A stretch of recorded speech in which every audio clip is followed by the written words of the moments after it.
আল্লাহ সুবহানাহু ওয়া তাআলা পবিত্র কোরআন মাজিদকে যে অবতীর্ণ করেছেন, পবিত্র কোরআন মাজিদ অবতীর্ণ হওয়ার যে প্রেক্ষাপট, ইতিহাস, সেগুলো নিয়ে শুনব। পবিত্র মাহে রমজান এমন একটি মাস যেই মাসে অবতীর্ণ হয়েছে এই পবিত্র কোরআন।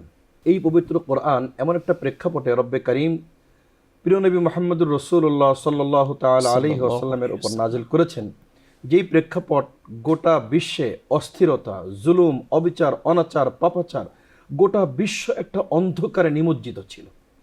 সে এক কঠিন সময় রব্বে করিম গোটা বিশ্বের মানুষকে আলোর দিশা দেওয়ার জন্যে, জান্নাতের পথ সুগম করার জন্য রব্বে করিম প্রিয় নবী মুহাম্মদুর রাসূলুল্লাহ সাল্লাল্লাহু তাআলা আলাইহি ওয়াসাল্লামকে যেমনিভাবে প্রেরণ করেছেন, সাথে সাথে রাসূল করিম সাল্লাল্লাহু তাআলা আলাইহি ওয়াসাল্লামের উপর মহাগ্রন্থ আল কোরআন অবতীর্ণ করেছেন।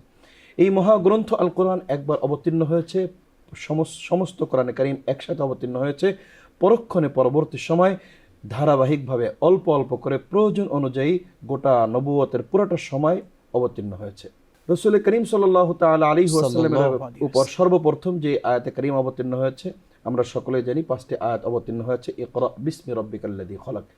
এই আয়াতে কারীমা অবতীর্ণের প্রেক্ষাপট এমন ছিল, রাসূল করিম সাল্লাল্লাহু তাআলা আলাইহি ওয়াসাল্লাম নবুয়তের পূর্ব থেকেই, আল্লাহ রসুলের পূর্ব থেকেই আল্লাহ রসুলের বাপ দাদা যারা ছিলেন সকলেই, ইতিহাসে এমনটা রয়েছে, গারে হেরার মাঝে সেখানে ধ্যানে মগ্ন থাকতেন। আল্লাহ রসুল সাল্লাল্লাহু তাআলা আলাইহি ওয়াসাল্লাম সেই প্রেক্ষাপটেই সেখানে গিয়েছেন, সেখানে থেকেছেন।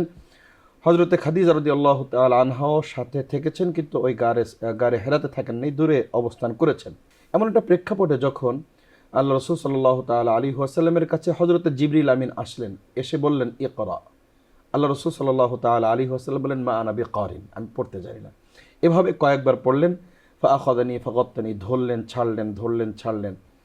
আল্লাহ রসুল সাল্লাল্লাহু তাআলা আলাইহি ওয়াসাল্লাম এতটা আতঙ্কিত হয়েছেন, এসে আম্মাজান হজরতে খাদিজা রাদিয়াল্লাহু তাআলা আনহার কাছে এসে বলছেন জাম্মিলুনি জাম্মিলুনি, আমাকে আঁকড়ে ধরো, আমাকে দ্রুত আমাকে আঁকড়ে ধরো।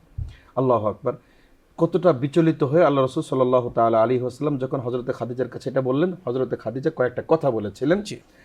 কাল্লা ওয়াল্লাহি লা ইউখজিকাল্লাহু আবাদা, বুখারী শরীফের 3 নম্বর হাদিসের মধ্যে বিশদ লম্বা আলোচনা এসেছে, আমি সারসংক্ষেপ বলছি।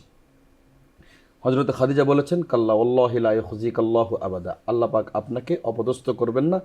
কয়েকটা গুণের কথা বলেছেন, ইন্নাকা লাতাসিলুর রহিম, আপনি আত্মীয়তার সম্পর্ক বজায় রাখেন, ওয়াতুঈনু আলা নওয়াইবিল হক, এবং বিপদগ্রস্ত মানুষদের আপনি সাহায্য করেন। এরকমভাবে কয়েকটা কথা এখানে গুণের কথা বর্ণনা করেছেন। তো এই প্রেক্ষাপটে কোরআনে কারীম অবতীর্ণর যে ধারাবাহিকতা তখন থেকে শুরু হয়েছে। প্রথম যে আয়াতে কারিমাগুলো অবতীর্ণ হয়েছে ইকরা বিসমি রাব্বিকাল্লাযী খলাক, এখান থেকে 5টি আয়াতে কারিম অবতীর্ণ হয়েছে। এবং সর্বশেষ কোন আয়াতে কারিম অবতীর্ণ হয়েছে এ বিষয়ে মুফাসসিরিন ইকরাম দুটো কথা, দুটো উক্তি বলেছেন।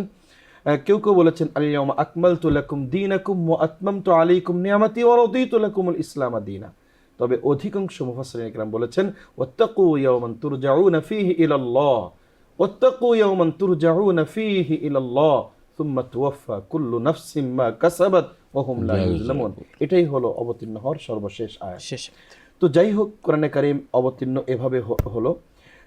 তো গারে সাউর থেকে, গারে হেরা থেকে যে আল্লাহ রসুল সাল্লাল্লাহু তাআলা আলাইহি ওয়াসাল্লামের উপরে যখন কোরআন অবতীর্ণ শুরু হলো, আমরা এই কোরআন অবতীর্ণ হওয়ার প্রেক্ষাপট থেকে কয়েকটা বিষয় আমরা এখানে গ্রহণ করতে পারি।